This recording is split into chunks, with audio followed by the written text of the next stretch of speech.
Hey there! Welcome to the first episode of How to Become Successful, where you'll be learning the first step, that is, how to create a vision and visualize your goal.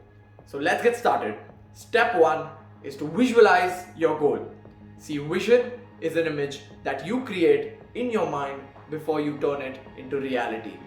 You see, without a vision, you cannot create reality, which is why it is so important to create a vision in your mind so that you can turn it into reality. When you're visualizing, make sure you not only think about the end goal, but you also think about the process of how you're going to achieve it and how you will feel in the process and while you achieve the goal. So first, visualize it in your mind so that you can turn it into reality. Make sure you like this video and I'll see you in the next episode.